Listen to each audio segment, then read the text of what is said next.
Welcome to Rates and Barrels. It is Tuesday, October 29th. Derek Van Riper, Eno Saris here with you. On this episode, we wonder, will the Dodgers sweep the Yankees on Tuesday night and take the Dream World Series and turn it into a nightmare for fans in the Bronx?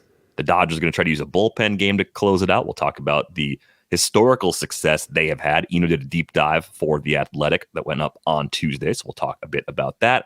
Walker Buehler pitched well again in Game 3. We'll figure out if the stuff kind of lines up with what we've seen overall in the last couple of weeks, or if it was just an outlier where he still pitched well. There was a really interesting call that went against Gleyber Torres that has pushed me all the way to the side of being opposed to the TV strike zone box. I think it does a lot more harm than good. So we'll talk about that. We're also going to look at Brusdar Graterol. Why doesn't this guy strike more guys out? I think that's a fair question to ask when you have electric stuff. And we've got a few players from our second half draft that we didn't break down on yesterday's show. So we'll make sure we get to those before the end of today's show. This is not the party hangout we were hoping for so far in this World Series. The Dodgers have a commanding 3-0 series lead over the Yankees. I was surprised on the broadcast last night. They popped up teams that had opened up a 2-0 lead in the World Series 21 times in World Series history. Those series have gone on to be sweeps. The other 3 times, they ended in 5. So that's really kind of a brutal outlook. Anything's possible. Hey, you got Aaron Boone right there in your dugout as your manager. So if there's anyone that can believe the power of coming back down 3-0, Aaron Boone would be that guy. But let's have a look at just what's changed just in the last couple of days. Freddie Freeman homers again, has the inside track to be the World Series MVP. Who saw that coming even 1 week ago as he was hobbling his way through the NLCS? Yeah, we should have. I mean, it's pretty impressive given that the injury he had is kind of like a 3-week injury. And he took a couple days off. He had the tape job that we talked about before, and he's just managed to get through it. I don't get why they are pitching him the way they're pitching him. Even like when the hits that he's hitting, I'm like, yeah, Freddie Freeman can hit homers on those pitches. Those aren't the pitches. It must just be a failure of execution on some level. But he's ready to pounce on any mistake, and he just has this cool swing where it's just like drops the hammer on it, but he also has this thing where he kind of like he finishes high, and you can see him taking the pitch and trying to lift it. Like he's trying to lift it and hit it out. He has the record now he's tied to the record for homers in consecutive World Series games with 5. Really? Yeah. Yeah, they showed that a couple times, but he's tied with George Springer. So he homers tonight. He's going to have the record for homers in consecutive World Series games. Mind-blowing. I think the other part of the series that has gone in a way that I didn't expect is just Walker Buehler, right? We talked about the conditions at Citi Field maybe being optimal when he delivered a performance in the NLCS that we weren't expecting. And I think many of us thought, okay, slightly tougher lineup facing the Yankees, going into Yankee Stadium. This probably won't happen again. I don't know if it was as crisp from a pure stuff perspective, but 5 scoreless innings, 2 hits, 5 Ks by results. It was more than most of us would have projected for Buehler throughout the final 6 weeks of the season, when he just, for the most part, didn't look like himself coming back from injury. Yeah, I had a 119 stuff plus in that Mets outing. That was the best he'd had since the end of 2001. 2021. So, yeah, 2021. I knew something sounded wrong with that. He'd been pitching for a while. And the movement that we saw, that we thought, hey, maybe this is headwinds, maybe it's because it's cold.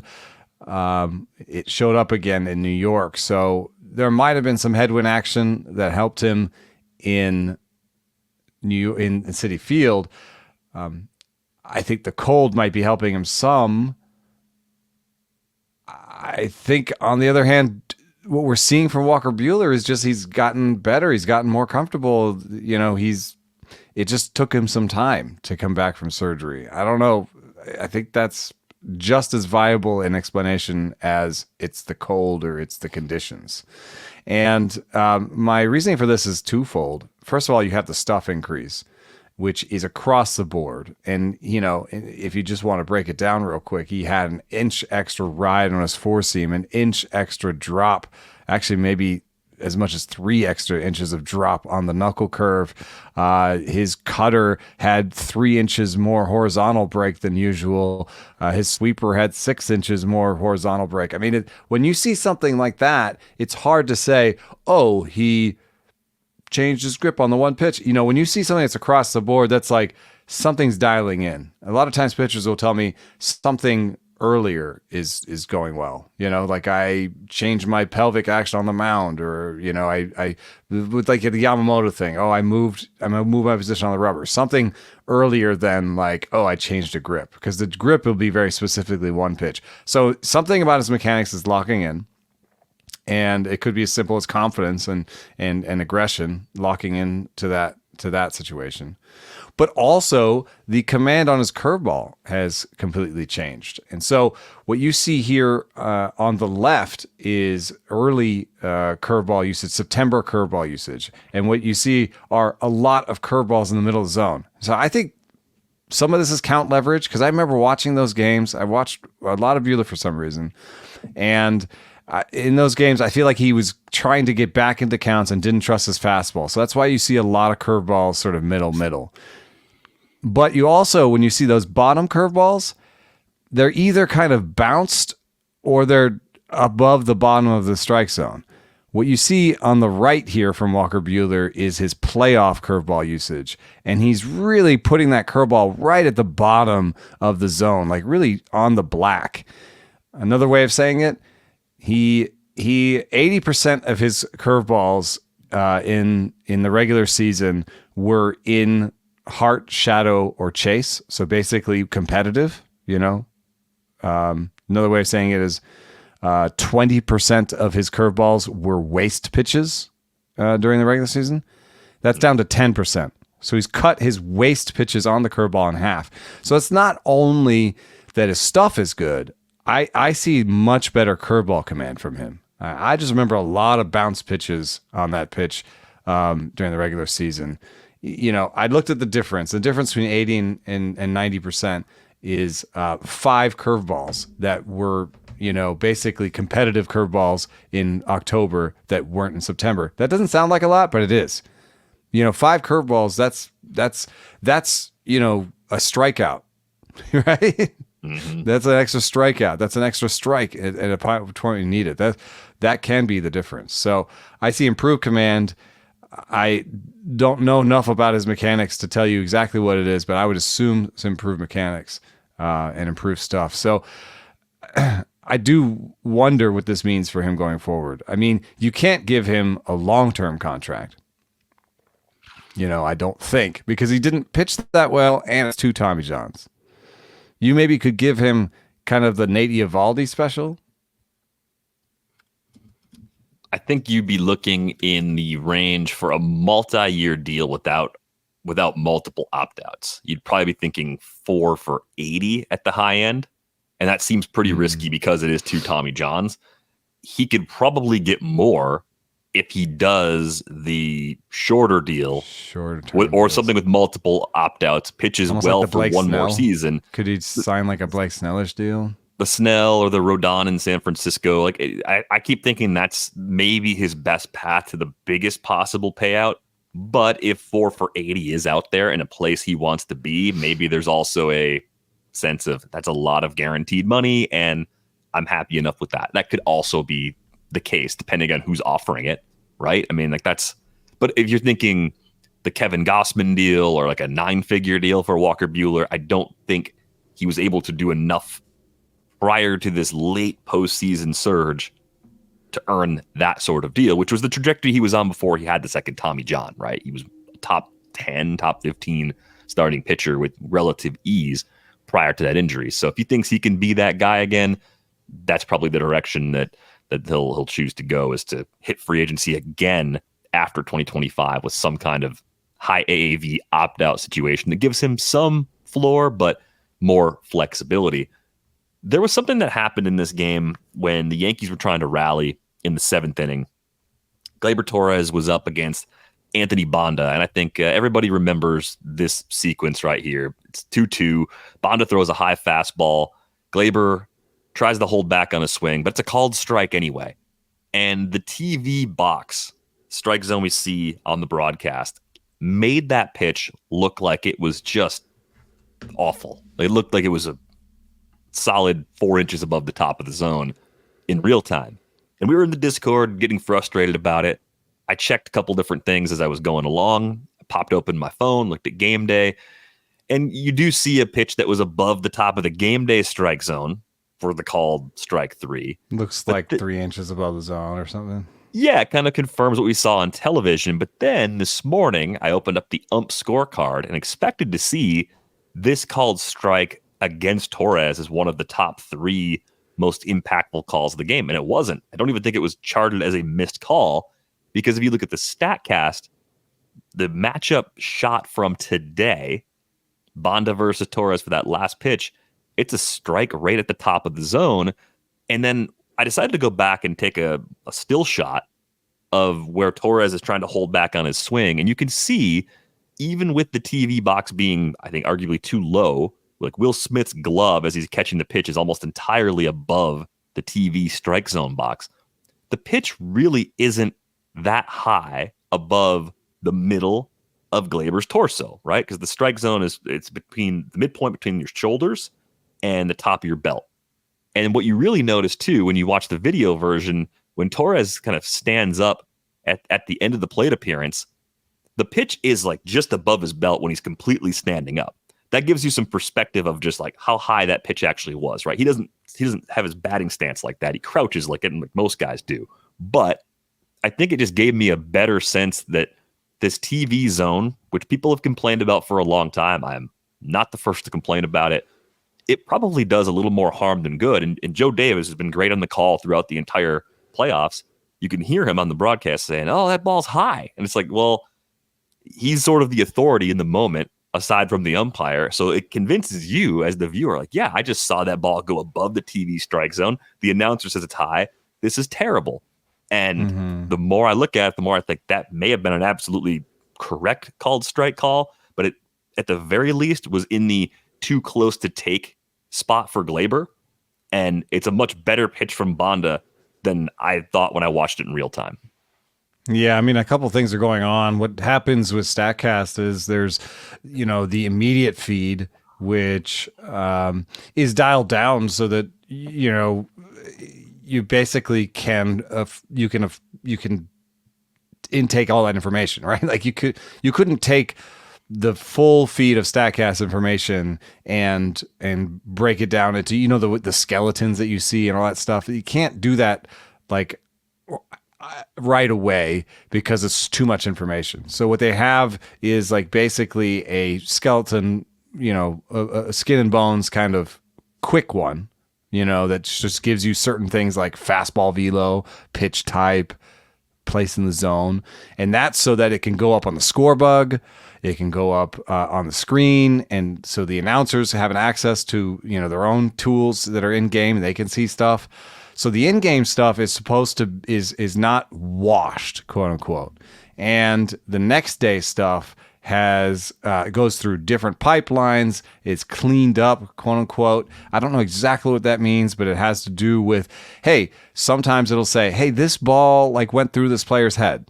And you're like, I don't remember that happening in the game. So it's you know what I mean? So you remove that, or you check video and you kind of you triangulate, or maybe you even have an algorithm that goes through and takes out outliers, whatever it is. So you wash it and then you produce the correct thing there. This is all is kind of important for them to dial this in though. Because now take a leap forward to next year. It's reported that we're going to be using the challenge system, at least in spring training. and that we're going to be testing the challenge system. So the challenge system is going to go like, oh, there's a pitch, and then the hitter taps his helmet. There's no like waiting for the manager to say anything. The hitter will tap his helmet, or the catcher will, or somebody, and they'll challenge it. So the challenge system, if we're watching at home and we see that call, and then Gleyber Torres challenges it, which one will they be looking at? Right. The unwashed? You're gonna need a more or the precise, washed? Yeah, a more precise box that we see in real time. I think they would have the more accurate strike zone available. The washed version is what would pop up on the board.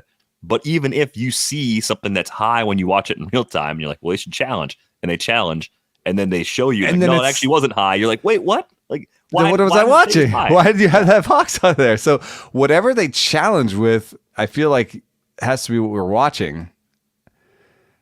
If not, people are going to get angry. It just needs to be consistent. Right. That's the main thing.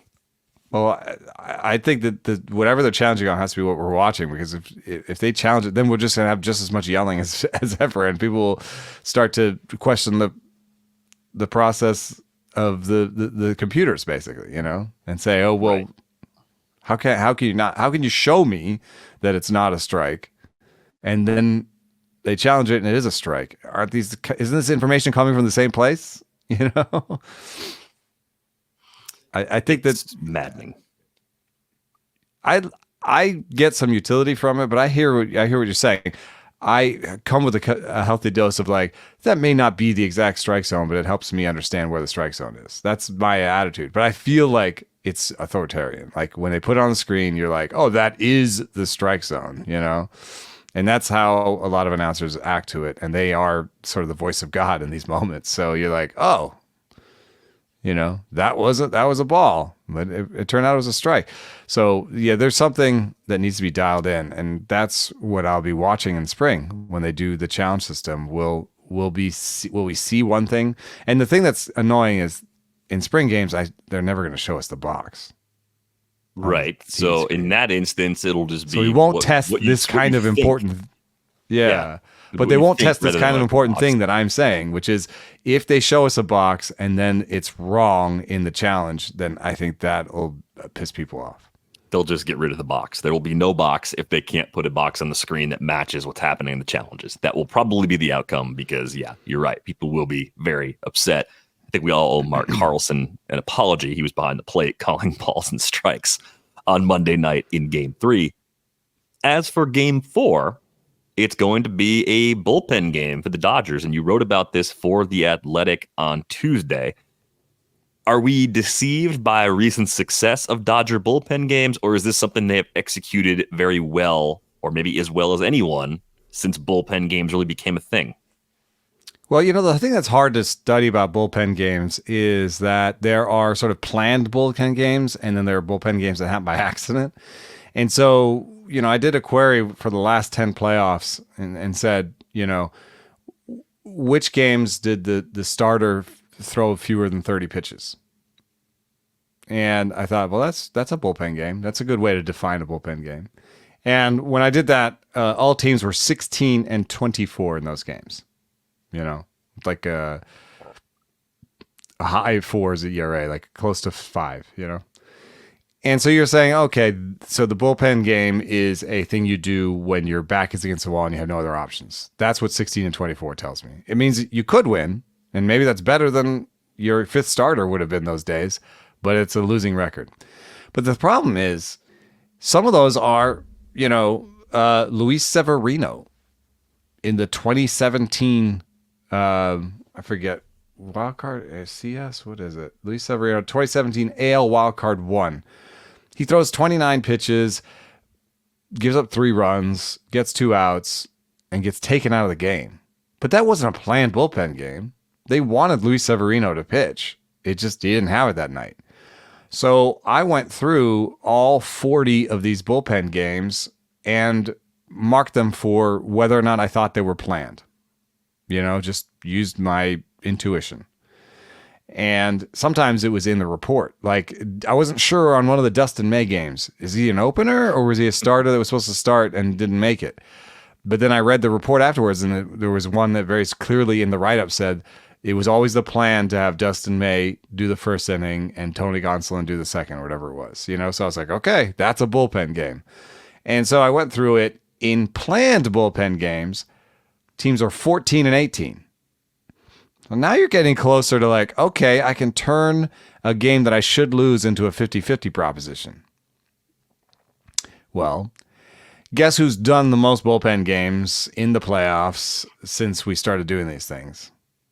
The Dodgers. There all the time, the Dodgers. Yeah, yeah. But it's not only that. I mean, they've done it 9 times.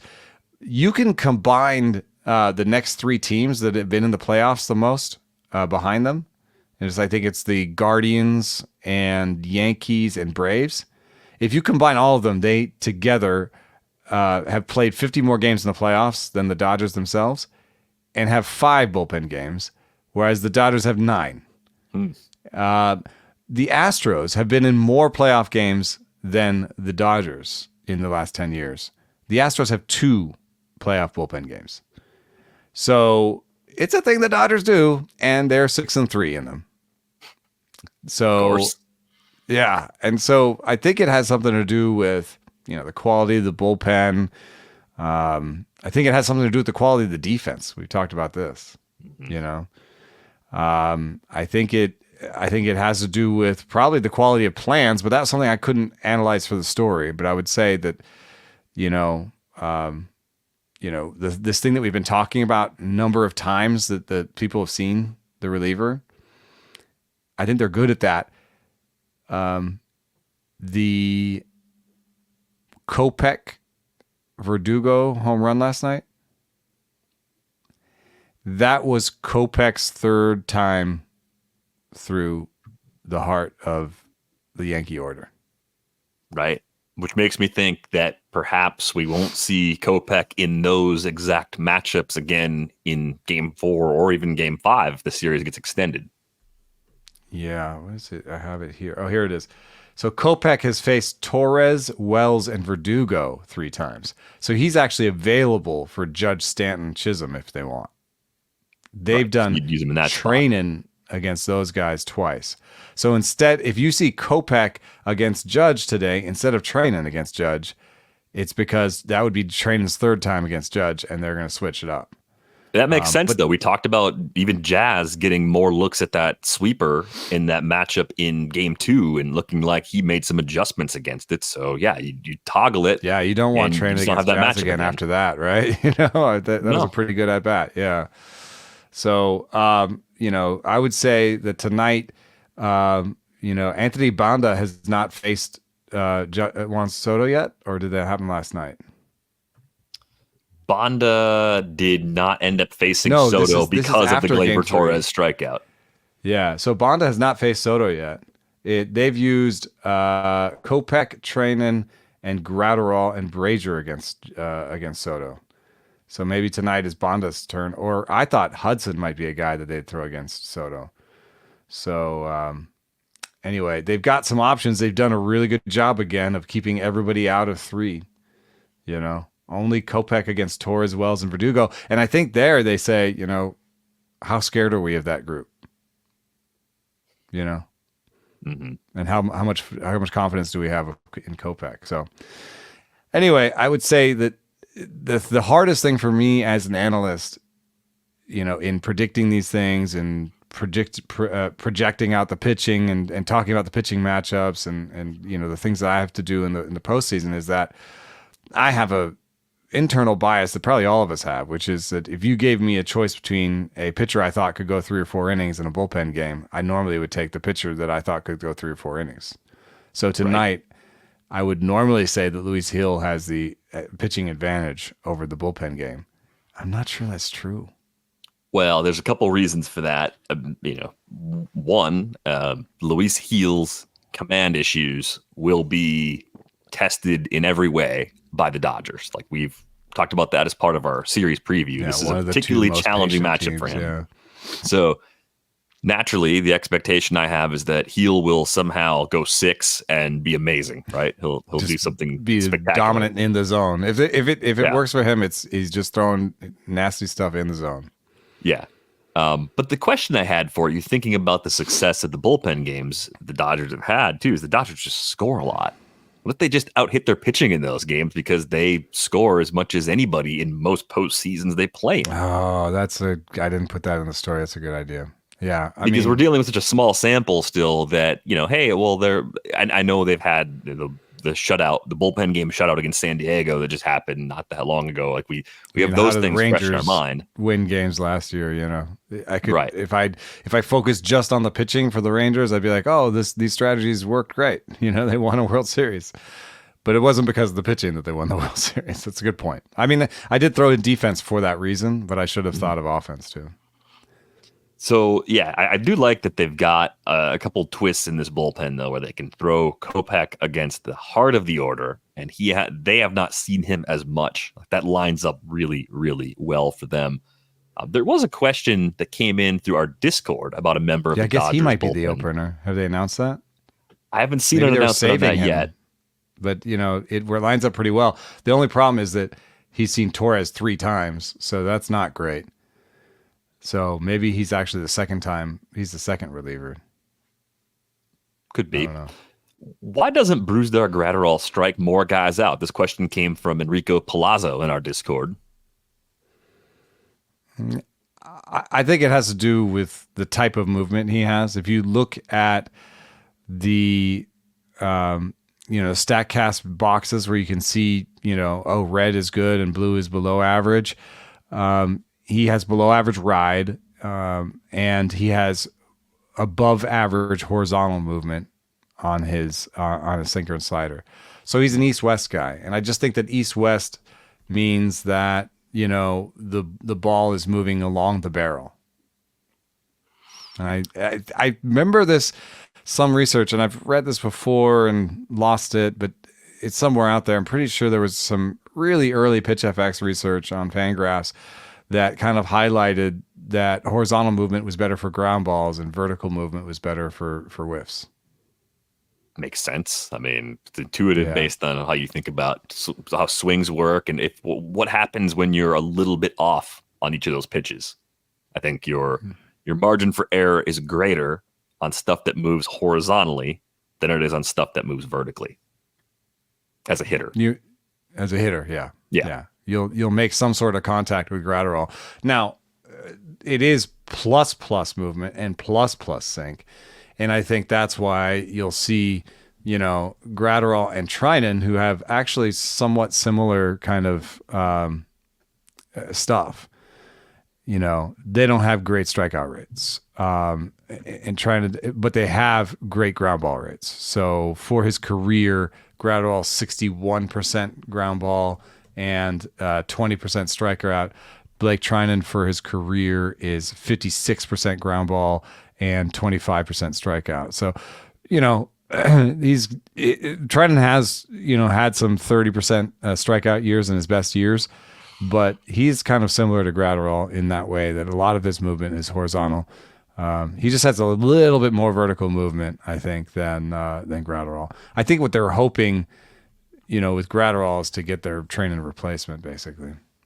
That's what it seems like. It's been a nice lift having him available for this series for sure. And the other thing that was thrown out there in the Discord last night when this question popped up was that Graterol has very low, very short extension. So hitters would have more time to pick up those pitches too. In addition to east-west, they might see it for a little bit longer, and that might reduce a little bit of the effectiveness and make it less of a swing and miss relative to its stuff qualities. That to me also made some sense intuitively. Yeah, they could see it longer. I do think there's actually kind of a relationship between his extension and the type of movement he gets. That's a little bit complicated, but I think it has something to do with where you want to release a sinker and slider, and where you might want to release a four seam that with great ride. I don't know. I think there's a little bit more. You just sort of cut yourself off. They're also like I think this is right. I think they both are kind of cross body, so they put their leg in front of them and kind of throw over the leg. It's kind of hard to get great extension if you're putting your leg down, Just if you think about that at home, like kind of put your front leg, in front of your body and then try to reach out really far in front of you, right? Yeah, it doesn't work. It's mechanically almost impossible. You're blocking yourself. So there's a relationship between like Ryan Walker, Brusdar Graterol, and Blake Trinan where they all throw these great sinkers and great sliders and don't have great extension and throw across their body. There's like a mechanical link there.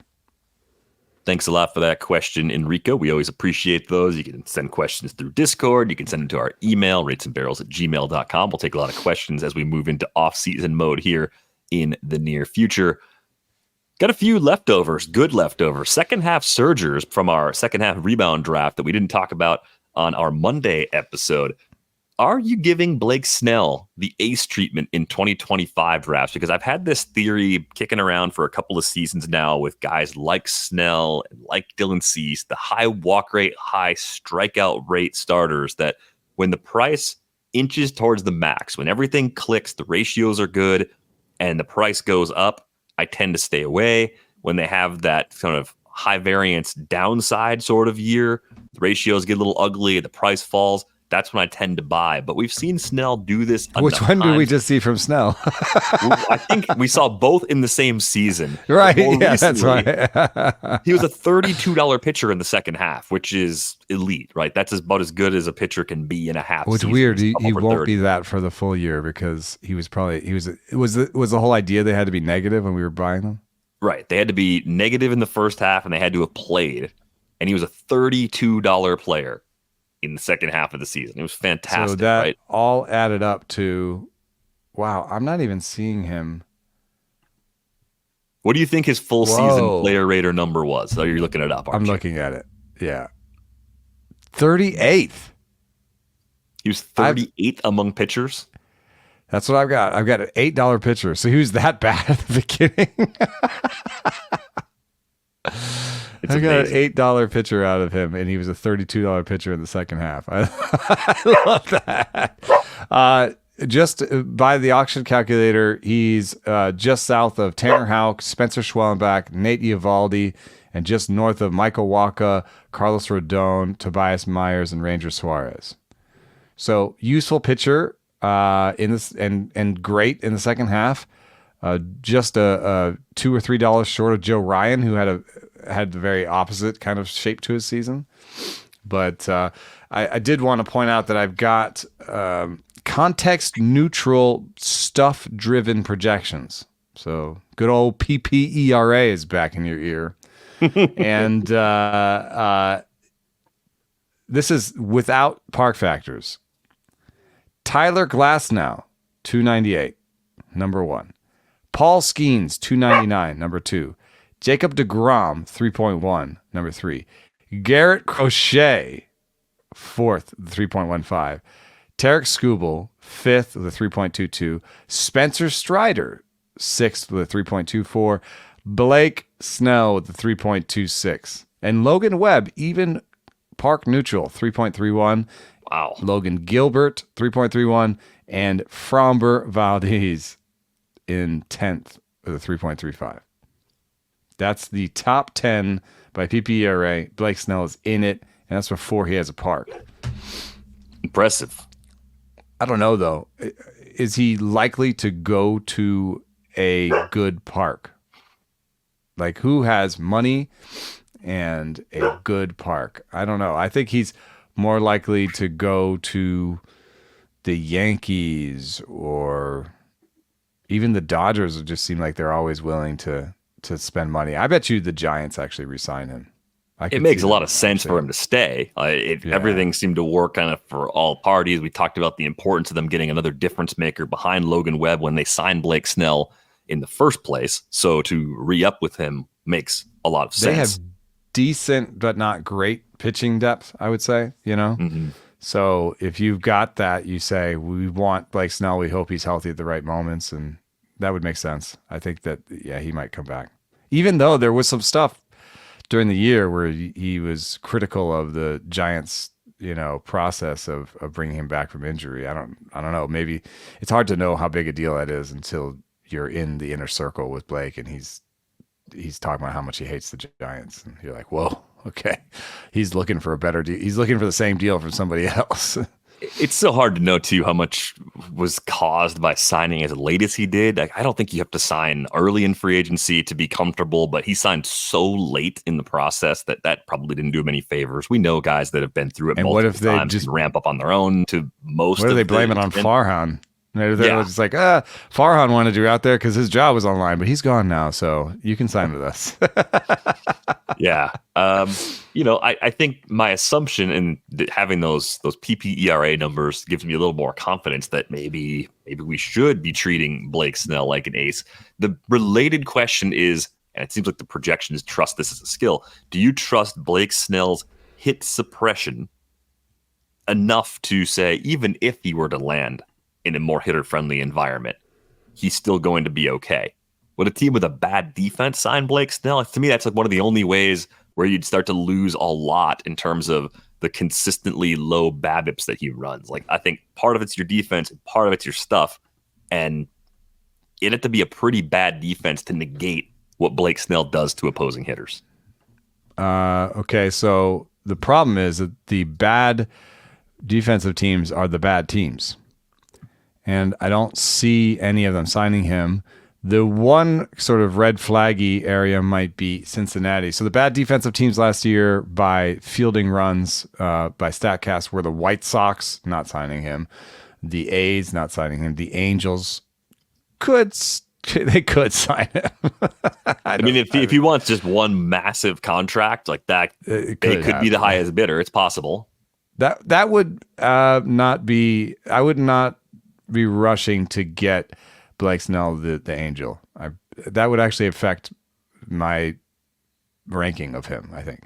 Nationals were fourth worst. They could actually sign Blake Snell, but saying that they were fourth worst last year, I guess you'd be a little bit worried about CJ Abrams at short, but I think that they're also a team that's going to cycle through their players and get them in the right place and probably improve upon that. Like, if there was a bad defensive team in the bottom four that I thought would get better next year, it'd be the Nationals.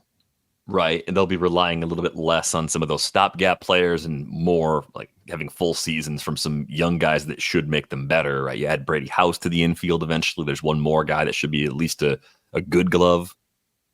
Man, you're giving me nightmares, though, about Blake Snell landing with the Angels, because I think I'd have the same reaction. Like, nothing works out for this franchise. Why? Yeah. And I don't know that they're going to get better defensively. I don't know. I can't circle the guy, at least. Cincinnati's the fifth worst. I guess he could go to Cincinnati, but they don't seem to spend money like that. Pittsburgh is sixth worst. They're not going to spend the money. Miami's seventh. Boston is a little bit of a problem. Boston was the eighth worst defensive team. They have a terrible park, I think, for pitchers. If Blake Snell signed in Boston or Anaheim, I would downgrade him. Almost everywhere else, it's neutral or great. And you're saying among places that are realistic to sign him. It's not like you've crossed off Colorado. Blake Snell's not going to opt. I guess that. Baltimore was the ninth worst defensive team, but I actually think in Baltimore he'd be fine because Mount Baltimore is in his favor. Mm-hmm. He's a lefty, so he's going to suppress lefties, and then the wall suppresses righties. So I wouldn't be afraid in Baltimore at all. So the toss-up would actually be something to the effect of Blake Snell versus Gerrit Cole. I mean, there's a few other options that go in the same range, but they're going within a few picks of each other right now. There's a few closers sort of jammed into that group too. We'll make it a triangle match. Would you rather draft at cost right now for 2025 Blake Snell in an early draft, not knowing where he's going to pitch, Gerrit Cole, or Yoshinobu Yamamoto? Oh, 95 innings from Cole, 104 from Blake Snell, and Yoshinobu Yamamoto got 90, but plus 18 in the postseason. Hey, so count those Cole postseason innings Cole too, ones though. Too, yeah. So that's 108 for Yamamoto, and 117 for Cole. Yeah. So Cole's looks so weird in the playoffs. he has a 17% strikeout rate. Like, what? That is not Gerrit Cole. For his career, he has a 29% strikeout rate. And in 2023, he had 27% strikeout rate with reduced velo, and we thought, oh, he's mixing the cutter in. He's trying not to give up homers. But then in 2024, he had reduced velo again, and injury, and reduced strikeout rate. And now he has an even more reduced strikeout rate in the playoffs as Gerrit Cole. Yeah, that worries me. All of them are 100-inning guys that you're hoping for 150 next year. I think I go with Yamamoto. And the strikeout rate is there. The stuff is improving in the postseason. The slider, he finally has a slider that he didn't have for much of the year. I think he'll be better next year. There's a health question with all of them, so I think I take Yamamoto in this group. Yeah, I hope it's not recency bias.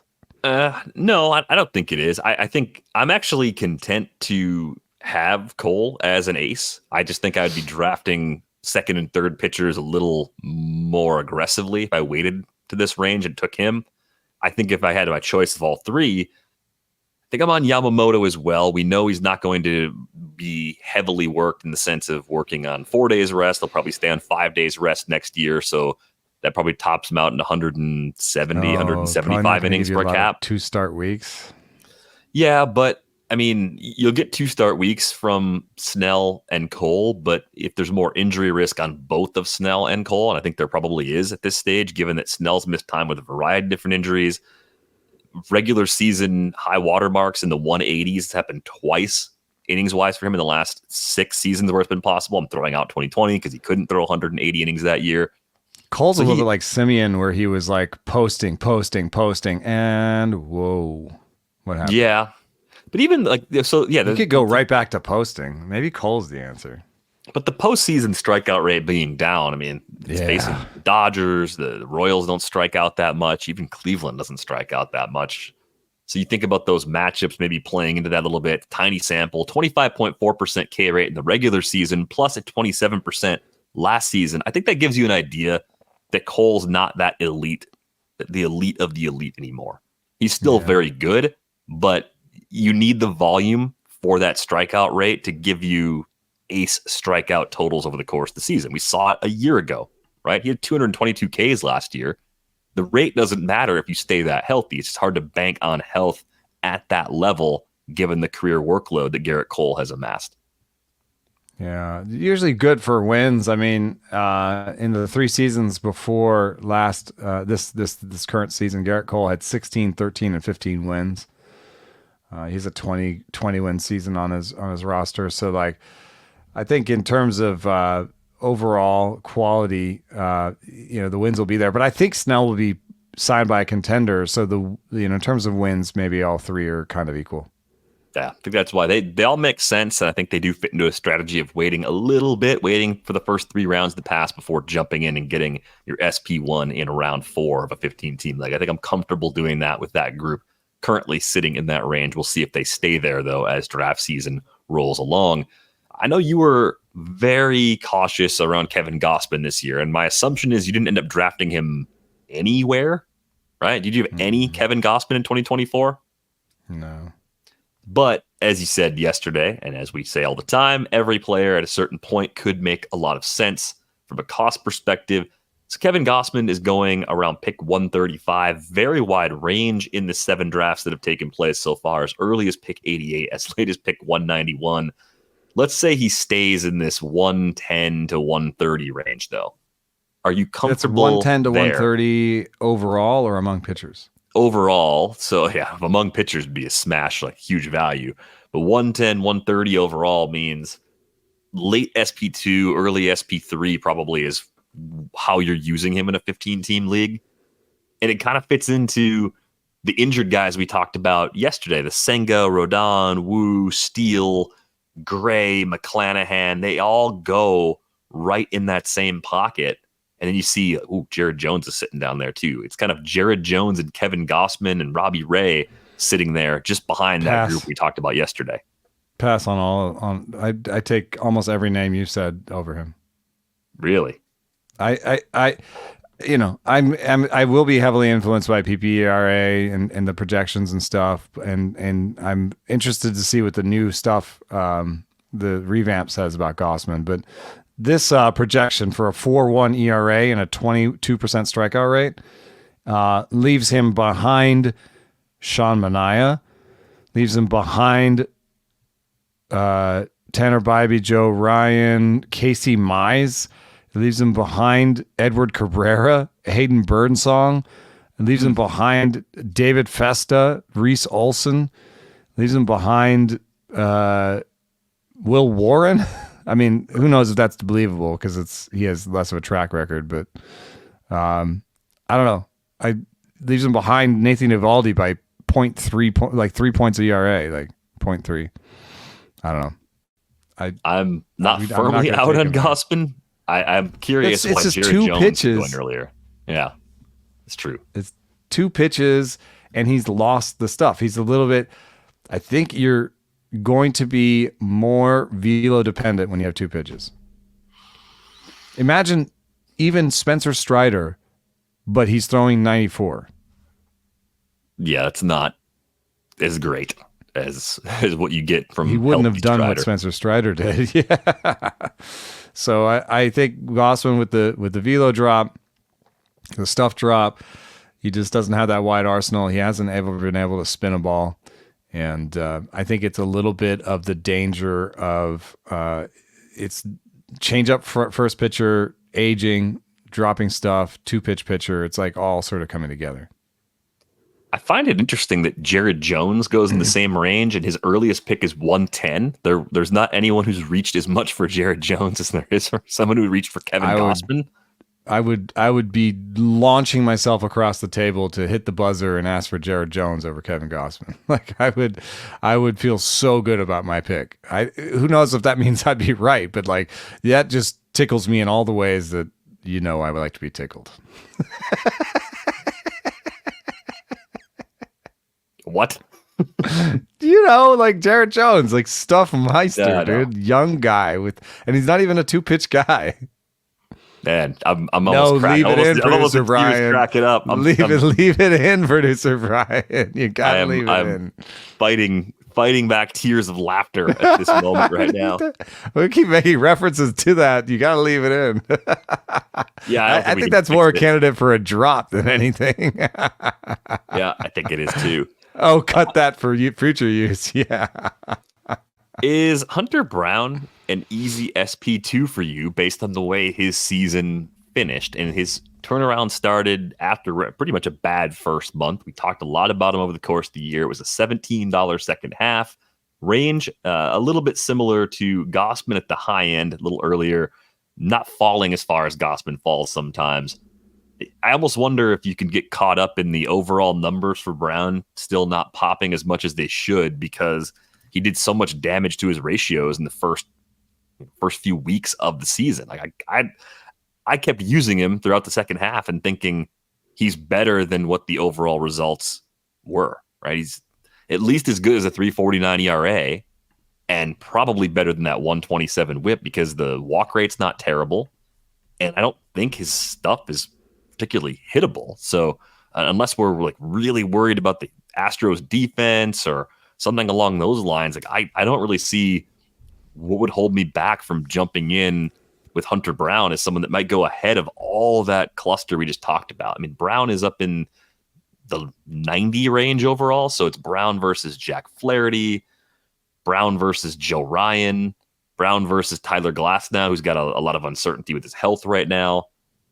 I think I like Hunter Brown at least as much as Flaherty, if not more. I think we did get some good news about Tyler Glasnow, by the way. Yeah, the last update. They showed his face and they said that. They showed his face. The inflammation was going down earlier in the month. That was what they said. They have not provided an update. At least I have not seen an update on RotoWire yet, indicating that he's resumed throwing. And that inflammation has gone down note came out about a month ago. So we need to start seeing something in this series, progression. But... Maybe. Anyway, we're losing the plot. Hunter Brown is what we're talking about.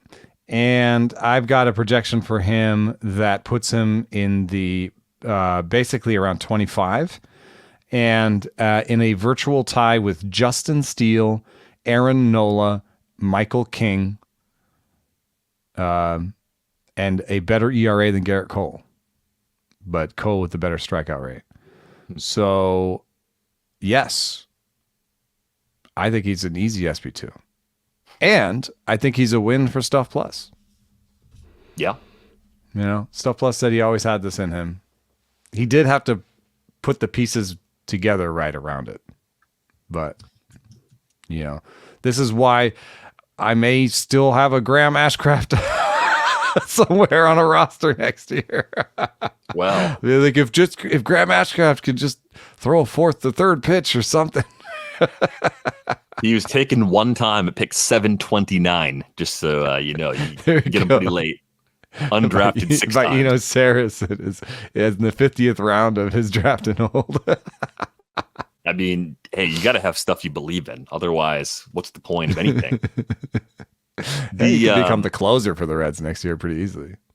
There was an update on Glass now. He was on Foul Territory a few days ago and said he was re-imaged recently, had not thrown in a month, but everything looked like it was fully healed. And that's it.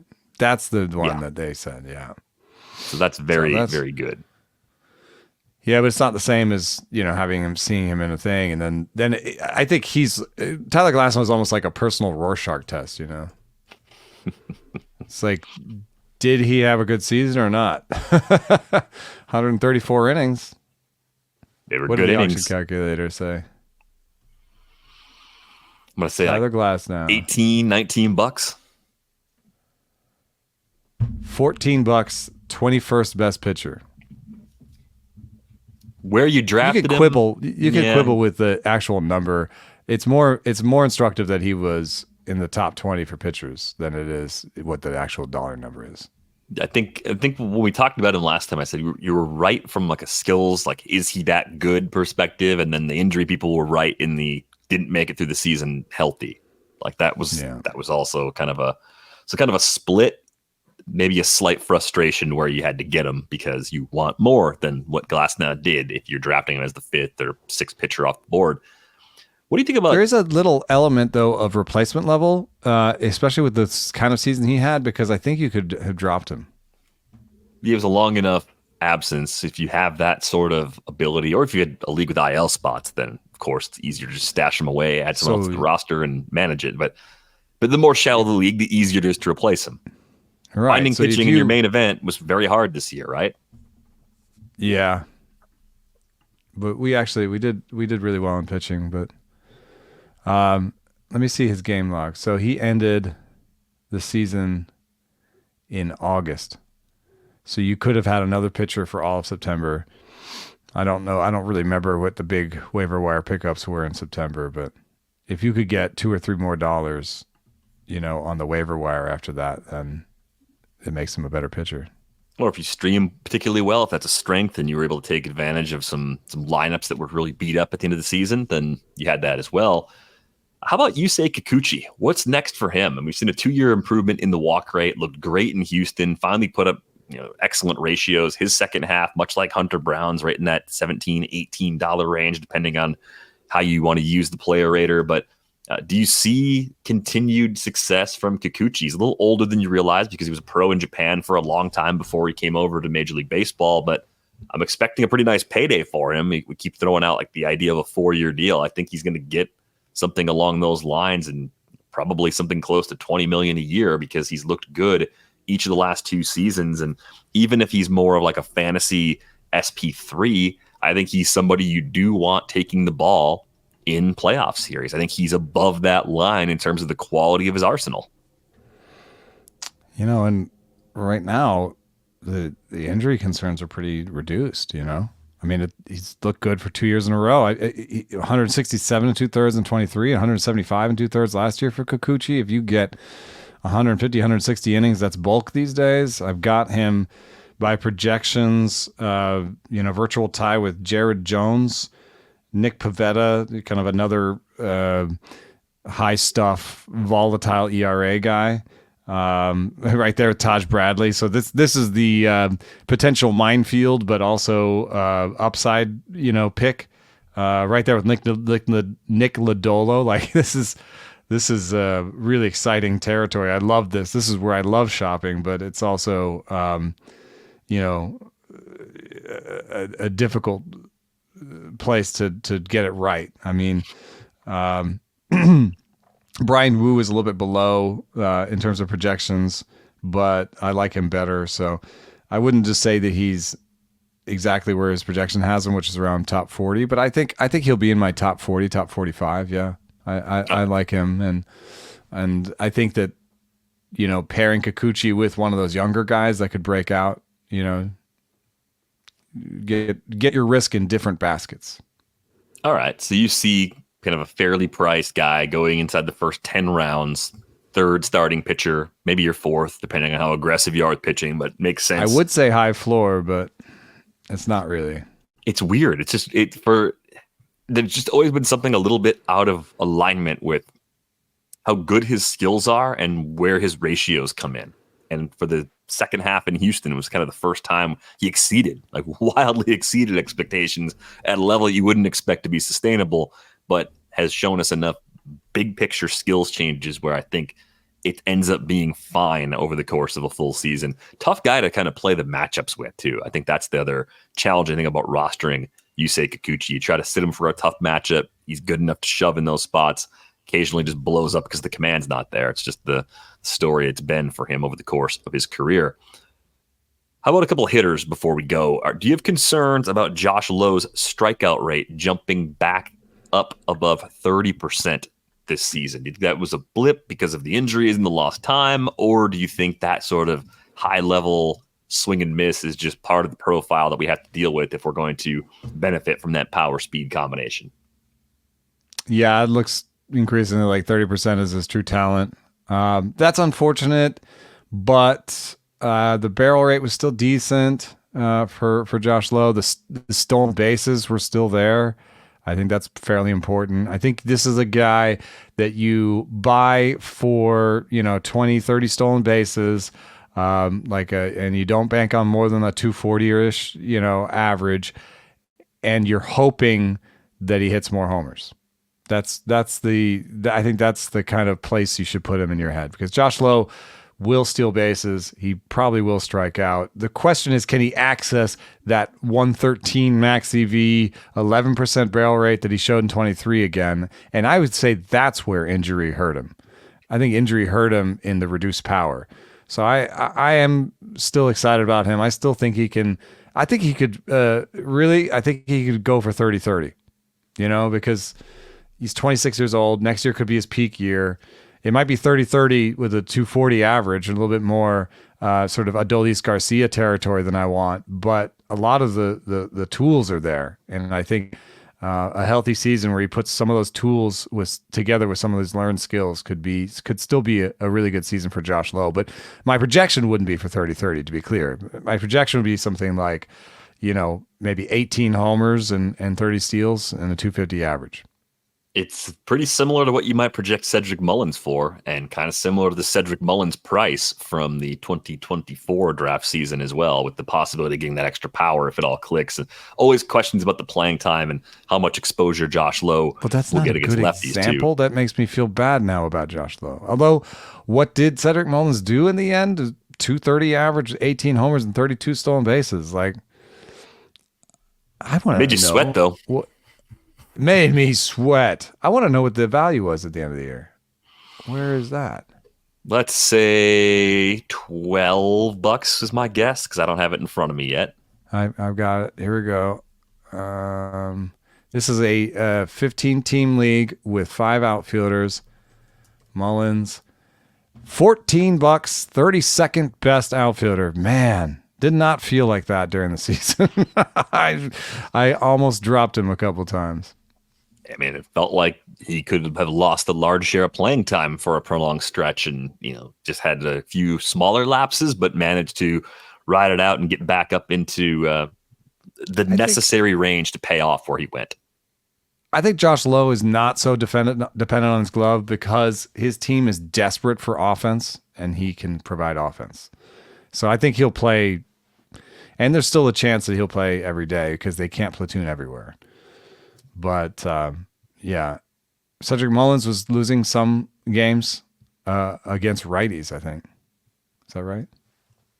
Thought he was losing them against lefties, but no, yeah, he's a lefty. Yeah. So he was losing some games to lefties. Yeah, it's a little bit like the same risk passage, going into this year. I would say that given the Cedric Mullins experience this year, I'm downgrading Cedric Mullins for next year. I'm not going to sign up for as many roller coasters experiences like that again. And you even making that comp has made me a little nervous about Josh Lowe now. Remember, the mantra for the year was step on new rakes this season. So yeah, right. So do I really want to? Oh, is Josh Lowe stepping on a new rake or is it stepping on an old rake? Yeah, I mean, it's another rake, but it's a new rake. Okay, but it has some similarities to that other rake I stepped Still on. a rake. Still going to hit you in the face. Still going to hurt, but not the same rake you stepped on the first time. Do we still like Lars Nootbaar? I think Josh Lowe, just to be serious for a second, I think Josh Lowe has a higher ceiling than Cedric Mullins offensively. Because of the power. Yeah. Yeah, I believe his power more than Cedric Mullins. I mean, Lowe has been phenomenal as a base stealer so far. 61 for 65 in the big leagues. Like that's someone that can take advantage of these new rules at a very high level if we get the OBP to nudge back in the direction of what we saw in 2023.